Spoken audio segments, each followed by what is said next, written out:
If you've ever been to New York City, you've probably heard the word bodega, and if you haven't, you've definitely seen one. Small corner store, snacks, drinks, random household items, possibly a cat sitting near the counter for no clear reason. And somehow, everyone just knows what a bodega is. But here's the strange part. The word itself doesn't sound very American, because it isn't. In fact, bodega is originally a Spanish word, and the real meaning is probably not what you think.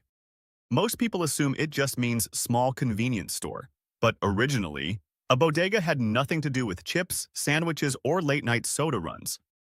The word actually comes from Spain, and centuries ago, a bodega was a storage space, usually underground, used for storing wine. That's it. Not groceries, not convenience stores. Wine storage.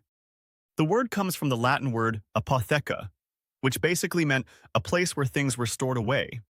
Over time, that evolved into the Spanish word bodega, and for a long time, that's exactly what it meant: a cellar, a warehouse, a storage room, especially for wine.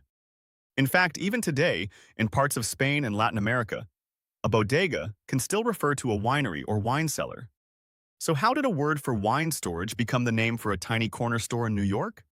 That's where things get interesting. In the mid-1900s, large numbers of Puerto Rican immigrants moved to New York City, especially into neighborhoods in the Bronx, Brooklyn, and Manhattan. And many of them opened small family-run grocery stores. These shops became essential to neighborhood life. Open late, close by, affordable, personal, and because many of the owners spoke Spanish, the word bodega naturally became associated with those stores. At first, the term was mostly used within Latino communities, but over time, the rest of New York adopted it too.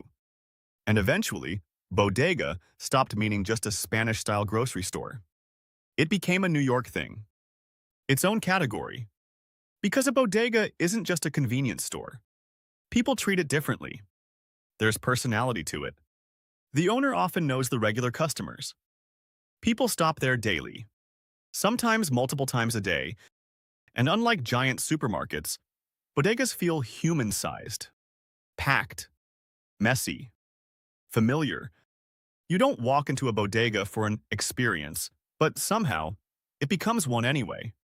That's also why so many New Yorkers feel emotionally attached to their local bodega.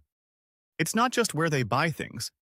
It becomes part of their routine, part of the neighborhood, part of everyday life. Now here's the funny part. Outside New York, a lot of people don't even use the word. They'll call it a corner store, a mini-mart, a convenience shop. But in New York, calling it anything other than a bodega almost feels wrong. Because the word stopped being about literal meaning a long time ago. It became cultural identity. And that happens more often than people realize. Words travel, cultures mix, meanings shift. And eventually, a word can end up meaning something completely different from what it originally meant. That's exactly what happened here. A centuries-old Spanish word for wine storage crossed an ocean, passed through immigrant communities, adapted to city life, and turned into one of the most recognizable parts of New York culture. Which is kind of amazing when you think about it, because every time someone says bodega today, they're unknowingly using a word that started hundreds of years ago in underground wine cellars on the other side of the world.